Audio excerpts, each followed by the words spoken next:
everyone, thanks for being with me. I'm doing something a little bit different today. I'm having a discussion with Dee Michelle, and Dee is a person who's quite... You can just introduce yourself, actually. Dee, do you want to do that? Well, yes. Good, go for it. As your partner. Well, you can do that as well. So, a recently retired academic from the University of Adelaide, mother of 5 children, yep, grandmother of 5. Yep. What else is there to say? Well, just that we do have a podcast that people can listen to called Conversations Over Coffee with Dee and Tony, which people can listen to on Spotify if you so desire. But we thought we'd just get together in this format on my YouTube channel and have a conversation about things which we think are important. You may not, but we certainly think that they are, because quite often we sit outside, don't we, and we have this chat about things that we want to correct in the world. Well, we do. Often we think that, well, I do anyway, I think I should be running it. Yeah. Not in a megalomania type of way, but often I worry about the way the world is run. And we do have that ongoing conversation over coffee, not just on the podcast, but on a daily basis anyway, where we're catching up on the news. So some of the things that we want to change in the world today are quite simply these. And so we're going to go through a list of things that should be different in this world, or we have a different attitude towards them. Should we start, though, with astonishment that we're still here?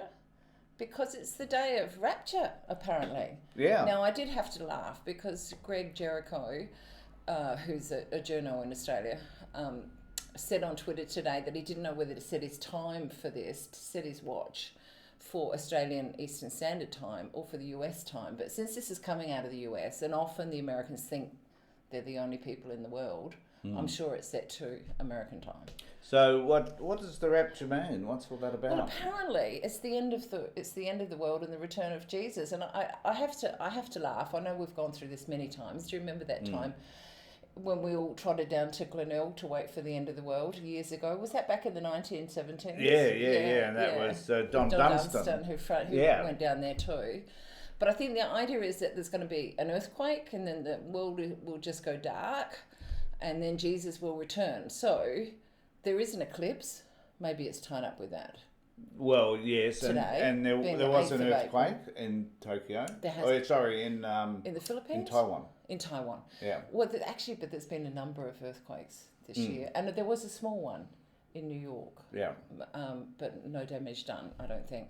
But I can't help thinking that either Christians are incredibly patient or incredibly stupid, or both. Yeah. Because they've been waiting, more than 2,000 years for this supposed second coming of Jesus? Well, they have, and I wonder how many of them are just damn disappointed that it hasn't happened. You know. I don't know. Well, therefore, wouldn't you sort of connect the dots and say, oh, perhaps this was, some story and it's not actually going to happen? So has the rapture come about because of these coincidental type events? Is that? I think it's probably the eclipse or something, because apparently it will go dark. Unless there's a lot of cloud cover, when the moon does cover the sun or goes past the sun, then it will be dark. Yep. Unless there's lots of cloud cover, and then you kind of miss the whole thing. So maybe that's just a coincidence. So does it mean then that we all need to be bunkering down, or we all need to be standing outside waiting for the elevation of Jesus Christ or the reappearance of him? And will he be white or Middle Eastern? Yeah. So I don't know what you do funny. if you're a Muslim, a Buddhist, or somebody with a different perspective on Christianity. I don't know. Did I ever tell you that years ago, when I was a young person, 19, 20, something like that, and living in a share house, I lived with a guy who thought he was the second coming of Jesus? Oh, really? We just thought he was mad. Yeah, and then later on you married him. What can I say? No, not that guy. No. So it's interesting times, isn't it? Because Do you want to talk more about the rapture? Or No, you're over I'm over that pretty quickly. I think we're fine. I think we'll wake up tomorrow. But the other curiosity I always have is when people make these, and they're quite emphatic, they're quite sure this is going to happen, when they make these emphatic declarations, do they wake up the next morning and go, well, I was stupid? Well, maybe they don't, because I think because what they do is they readjust the calendar, don't they? They say, well, perhaps perhaps it's next year. Perhaps Revelations didn't mean whatever it was that Revelation was supposed to mean, and so it will happen again, because there have been these continuing events and the end That's times. That's what I mean. Are they patient, stupid, or both? Well, ignorant, or maybe. That's right. Because the times have. It's the same thing that happens over and over again. And no one ever seems to wake up and say, hey, this is not happening. Perhaps we should just forget our beliefs. Forget the idea. Yeah. Let's just start again. So anyway, the rapture is coming. Watch out. Check your time. It probably is US time, because they do think they're the centre of the world. Yeah. And so it would happen there first. Is that what hopefully it'll only happen there. I wonder where Jesus plans to appear. Is he going to appear? I think Americans actually forget that Christianity comes from the Middle East. Yeah. Actually, anyway, so it's been so thoroughly westernised. It's interesting. So let's see what happens. Is that enough on Christianity? That's enough on and enough on the rapture. I'm enraptured by the rapture. What can I say? So the other thing that we wanted to talk about was Bruce Lehrmann and the Brittany Higgins. I guess particularly the Bruce Lehrmann thing. Yes, I'd prefer not to talk about Brittany Higgins, actually, out of respect to Brittany Higgins and out of concern for the distress that this ongoing. So this is an allegation she made of rape in Parliament House in 2019. The story didn't break until 2021, and it's a story that keeps on going and going and going ad nauseum since then. And I think Bruce Lehrmann might be one of those men who thinks he is God's gift. Yeah. Perhaps Bruce Lehrmann is the rapture. You just never know. So a young man who was an advisor for the Liberal Party. There was anyway, you can probably look up all the rest of it. The concern at the moment is whether he's a credible witness in his own defamation case. So he brought a defamation case against Channel 10 and Lisa Wilkinson, who was the host on a program that Channel 7 run that I've never watched, to be honest. And probably never will. Probably no, it's free to wear, ads, too many. Well, and she's not on it anymore. What's more, no, she's been sidelined. But I guess the thing about Bruce Lehrmann is this a relationship between Bruce Lehrmann and Ben Roberts-Smith, in that there are these people that feel that they've been wronged in some way. And because of that wrongness, they must get out there and let everybody know that their side of the story. And we've also got another way of looking at this too, I think, haven't we? Which was actually to have a look at also Prince Andrew as well. Oh, so that's a good idea. So it's like all these.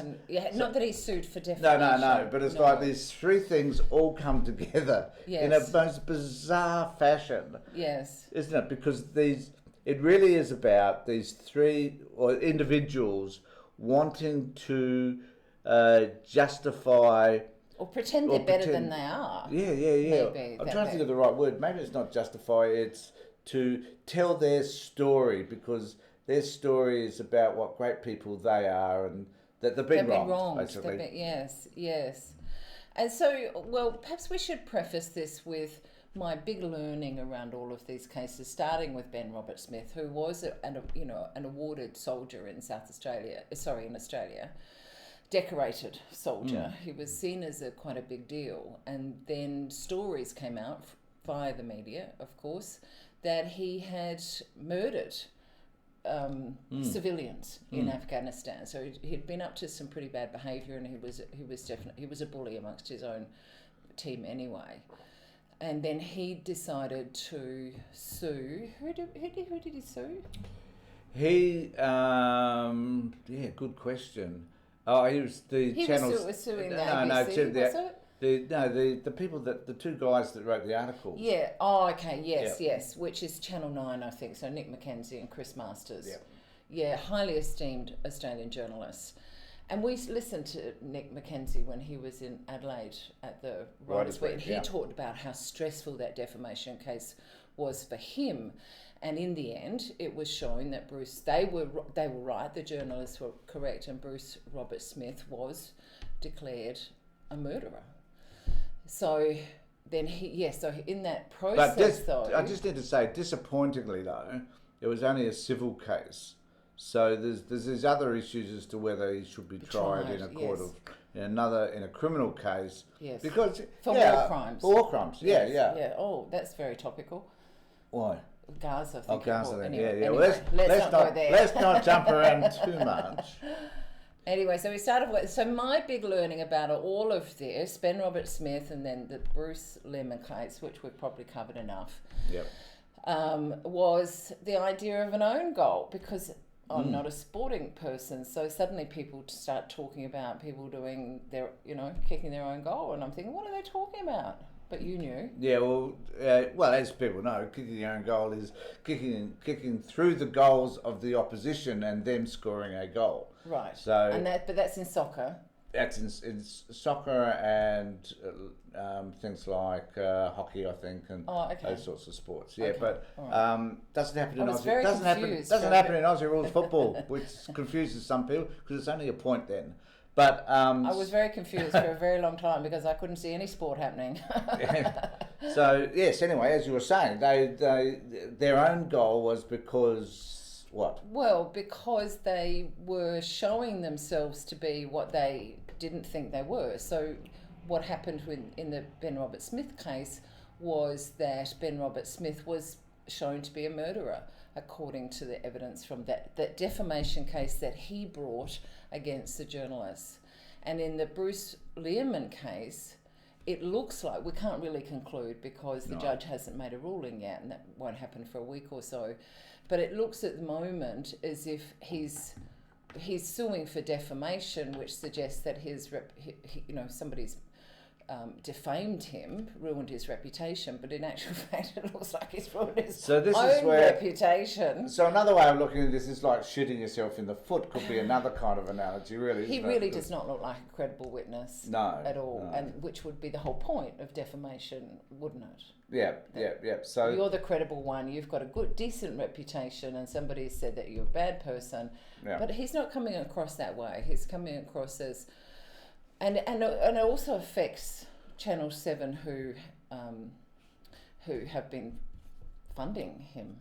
Yeah. So the reputation of Channel 7 is also being undermined at the moment. Yeah, because Channel 7 are now appearing to be trying to exploit a situation whereby I guess they could see that there was some public interest in this story, and so they decided to do what they can to entice Bruce Lehrmann to participate in the Spotlight program. Yeah, which sounds like a marketing exercise in many ways. Yeah, but I wonder whether they need. The man was appears to be so much after the Spotlight, literally, anyway that I wonder whether he needed as much enticement as what they did. I mean, I think they got a bit carried away with the massage places and the expensive food and all that sort of stuff. Yeah, the stories are fairly horrific, that he was buying cocaine, not the Coke that we have. You better explain what Coke we have. Coca-Cola. We have the purest of Coke. Which used to have cocaine in it when it first came out, that's beside the point. So it was a question of a producer, I guess he was the producer, this young man, Taylor Auerbach, who was asked to supply prostitutes and then reimbursing Bruce Lehrmann for sex workers and for the cocaine, I'm not so sure about, but very expensive meals, a trip to play golf in Tasmania at a time that I understand, but don't quote me on this, that he was supposed to be in Queensland on another rape charge. Yeah, Toowoomba, is it? Toowoomba, Toowoomba, yes. So so I guess alleged rape charge, alleged, all allegations. Yeah. None of the the finding, and we should probably also say that there was a court case, a criminal case against Lehrmann, which was tossed out because of juror misconduct, and then he wasn't retried because of concerns about Brittany Higgins' health. Yeah. So, yeah, so you're probably right. Wouldn't he have wanted the spotlight anyway? I think I heard that he had some communication manager with him who's probably in his ear saying, go for as much as you can. So what he did go for, what he did get, was $100,000 in accommodation for 12 months or so, these other expensive meals, trip to Tasmania, other bits and pieces, and he asked for, but I'm not sure whether he received a cash payment of $200,000. Well, they also paid for his accommodation. Yeah, $100,000 worth. Yeah. So, which initially, that's pretty Seven much was cash cagey about. They weren't honest about that. They said they'd reimbursed some filming production costs or something like that. They didn't say that they had been paying that, but that all came out a little bit later. So what is it with these guys?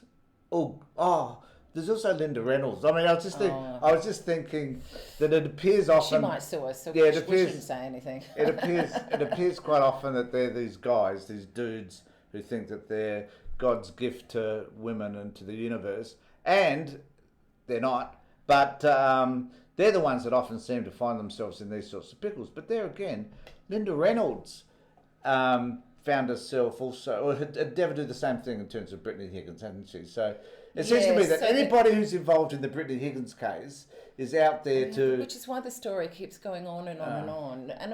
And it really is awful. So Linda Reynolds being it was a Western Australian senator, and it was in her office that the rape was alleged to have happened, and it sounded like she wasn't very supportive of Brittany Higgins when she was told about the initial thing, and now I don't know what Brittany Higgins is alleged to have done, but she's apparently damaged this woman's reputation. But again, we would have to say she doesn't come across as somebody who's particularly esteemed. Yeah, apparently it was in a conversation with Brittany's partner at the time, some text messages that were sent or something, I don't know. But, I mean, who cares? I mean, who cares?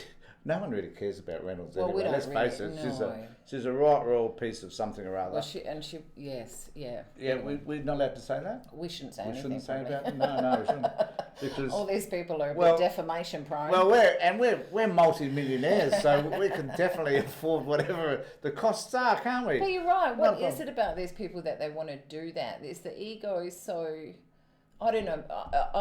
I've concluded some people would say that these men, so if we talk about Ben Roberts-Smith or we talk about Bruce Lehrmann, it reminds me though of often Oscar Wilde is brought up in these cases because he sued for defamation back in the 19th century. And I'm sure there's plenty of people saying, yes, that was the first person I thought of. Oscar Wilde, of course, he did the same. He was not a stupid man, but he behaved so stupidly because he sued because somebody said that he was homosexual, although I don't know what the language they would have used back then. Probably not homosexual or gay.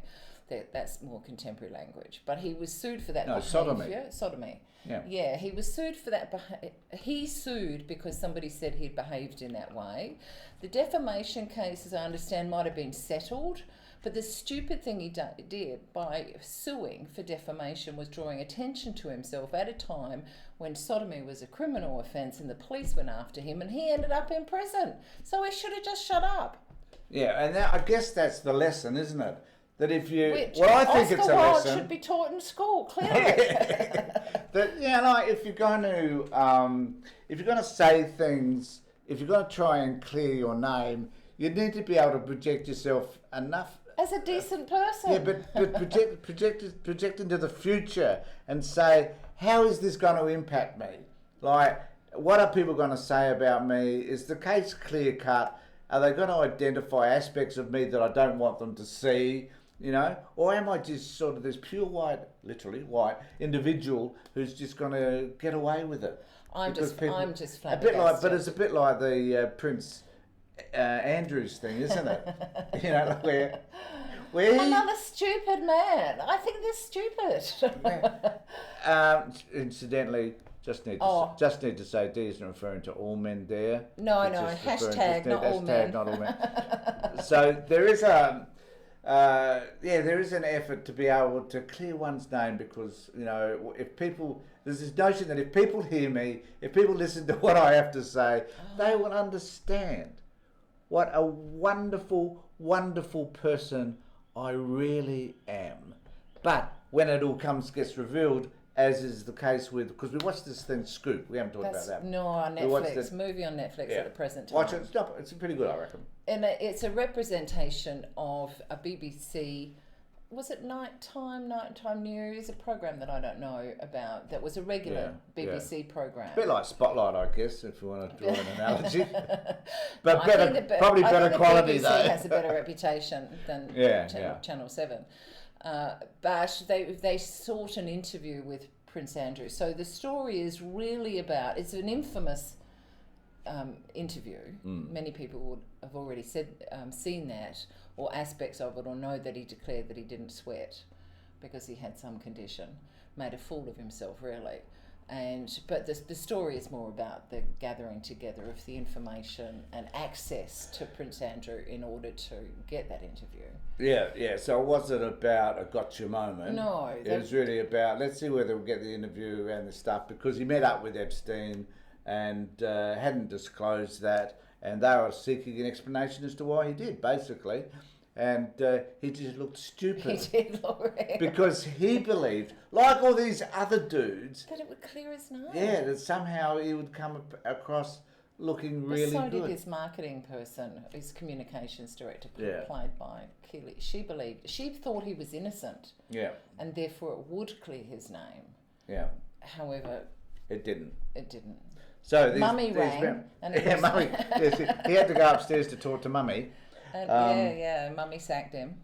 Okay, so we're just going to move on a little bit. Hope you're still with us. Yeah, we're going to move on to. No, we're not. We're going to move on to the GG thing. No. But isn't there a stupid man in that story too, with Andrew Bolt? Oh yeah. Alleged stupid man. So anybody that watches my hashtag not all men, but definitely Andrew Bolt. So anybody who watches my videos will know that my most favourite person in the world is Andrew Bolt. I love having a shot at him, and this is just another opportunity to do the same. So this is in relation to the appointment of Samantha Mostyn as the Governor General, and the uproar that's happened in relation to that appointment. But only by the Liberals. Yeah. I don't think there's too many people. Haven't heard anybody object from, certainly, even the Republicans, in terms of the economy movement, are okay with it. Well, I guess, yes, there's certainly Craig Foster as co-chair of the Republican movement. He's okay with it. Yeah.